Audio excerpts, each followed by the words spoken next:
Hi, Joel Rollins here for rAVe Radio. Afternoon now of day one of InfoComm 2016, and folks, this is a busy show. So I'm sitting down with Cy Bates, who's Director of Production at Anchor Audio, a company I have a lot of experience with. Cy, thanks for being with us. Nice to be here, Joel. So tell me, what's new this year for Anchor? The new thing this year is our Air products. Two of our biggest sellers are now having a wireless companion option. Before, we would have the wired, unpowered option, but now you'll be able to do it transmitting it through the wireless signal. And so you get great range, and then you get rid of the cables that sometimes can be a hassle, a hazard, that kind of thing. What kind of wireless signals are you accepting? We're doing 900 megahertz. Okay. We found that was very uncrowded all throughout the U.S. You're not competing against TV channels or anything like that. Or restricted frequencies. Exactly, yeah, that's important too. And we get really good range. We say about 150 feet or more, but I've gotten close to 400 to 500 feet in some of my field tests. Probably depends on conditions in the area. Of course, yes. Yeah. Definitely. How long has that product been in development? This is interesting to me because you've been part of that. Yeah. And I've been someone who's sold the end product, and I've always wondered about some parts of that. Well, it's funny. It started actually about a year ago. A lot of the input I get is from our sales guys, and they're getting them from the dealers and the end users. Right. So they've been mentioning it for a while now, but it's always just been put to the back burner because other things were more important. So I kind of took the lead on it and started getting some samples from some providers of wireless, and just to test it out, see how it would look and feel, and then from there I handed off to the engineering department, who really started taking it over in about January. So they've been concentrating on it for about the past 6 months really hard. Okay, so is that, that's the total time length on developing a product like that? Something like this where it's just a feature of a product. Oh, okay. It doesn't require as much time. If we're going to do a brand new product or something really extensive, a year or more, not just because of development time, but if there's any sort of certifications like FCC or things like that that were required, that would probably take more time. But something like this, we're just adding a new feature to existing units. It didn't require as much time. My experience with Anchor is largely 30 years of running rental companies, when Anchor has always been a stable product. And for me, I will use the word indestructible. There's a picture of me standing on a pair of your speakers stacked in order to drive in a nail, right? Yeah. And then use the speakers in a show. Yeah. So that's, to me, that's always been what are the criteria that you, Anchor's philosophy on product? Talk to me about, what makes your decision on how to make a product? Well, we always have the three core, the IRS, which is intelligibility, reliability, and simplicity. So pretty much you want it to sound good, you want it to survive the ruggedness, take a beating, and then also be very simple for the user. Because a lot of our end users are people in schools, militaries. They're not AV experts. So we don't want to complicate them with a bunch of knobs and buttons and things like that don't probably concern them. So you make it as simple as possible. From the rugged standpoint, we do a lot of testing before we release it out to the market. We drop it from 10 feet high. We use our forklift. We do. I'd like to be part of that sometime. It's a lot of fun just to throw something around. We do like heat tests. We'll run it in like a hot room for like 8 hours straight just to see how it responds. We try to give it every possible situation we can. Okay, the black material that I most often associate with your cabinets is pretty indestructible. And I always heard the term roto-molded, but I understand that's changed. Well, yes. More of our bigger units is rotomolding, and it's a polyethylene, right? Which is the most popular plastic used for rotomolding.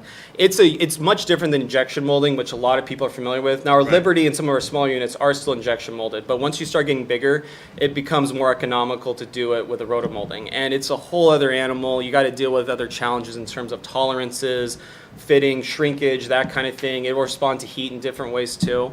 But it really works out really well for making really large hollow cabinets, which are Beacon and Bigfoot are two of our Right. loudest units.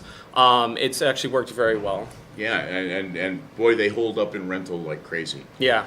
Talk to me about where do you see Anchor over the next couple of, in terms of you're probably already involved in developing next generations of product. Yes. So where do you see Anchor's place really, and where you want to take it? It's really funny you asked that. I was just talking about that with some of the other directors at the company.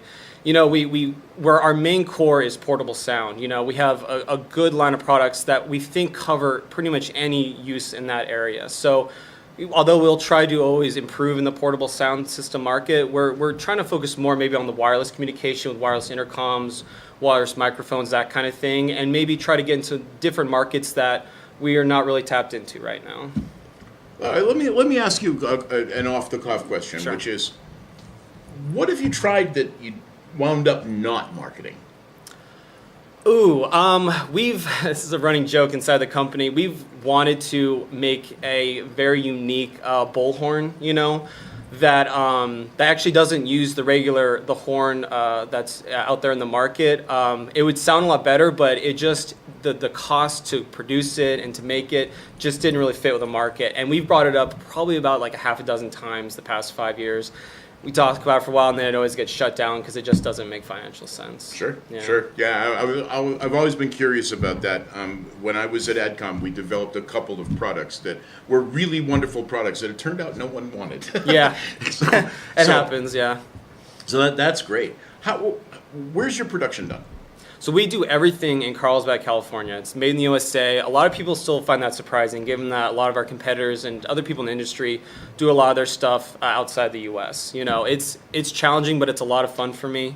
Every day is different, but it's something that I'm really proud that we do. It's one of the selling points that I always try to tell the people, on top of our 6-year warranty and everything else that Anchor's known about. What's it like to work inside an Anchor?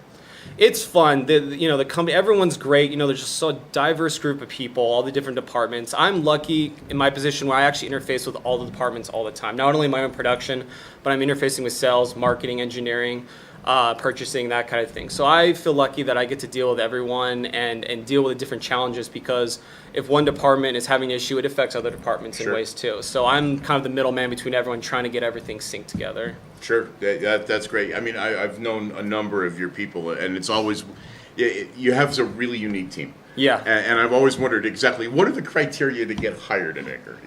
You have to fit. Yeah. I mean, obviously the knowledge and the experience is important, but the personality, I think, really matters too. Like we try to have fun every day. Some days it can be stressful or busy, but we always just try to take it as easy as we can.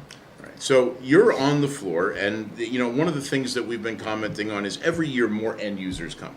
So you're going to have more people looking. If you were an attendee, and we'll probably have some of them watching live now, and we'll have some of them on the web shortly, and you're looking at portable sound systems, as someone with a lot of experience with them, what's the first thing that you're looking at? Well, the portability, I mean, it depends on what kind of range and crowd coverage you're trying to do, but to me, that's the number one question is, what audience are you trying to do? Because, there's a wide variety of portable sound that some cover only 100 people, some cover up to 2,000, not only ours, but other competitors as well. Right. So you got to really understand what are you going to need it for, and then the ease of use of taking it, setting it up, taking it down, that kind of thing. Because a lot of these people are teachers or janitors, and especially in the education market, they want something that's very easy to set up and take down. So those are really important criteria. Sure. And you have a ton of outdoor use of your product too. Yeah, I would say majority of our products are mainly used outdoors. They can be used indoors, but it seems use them in a lot of hotel ballrooms too. but yeah, I mean, it's great for that. Easy to set up, easy to operate, and they survive the company picnic too. Yeah, exactly. Which is not always easy, because sometimes I haven't survived ours. So, anyway, I think we're going to be out of time. But Si, what's your booth number? We are C9321. C9321. I'll be by to see you. Thank Thanks you, very Joel. much for talking to us. Thank you.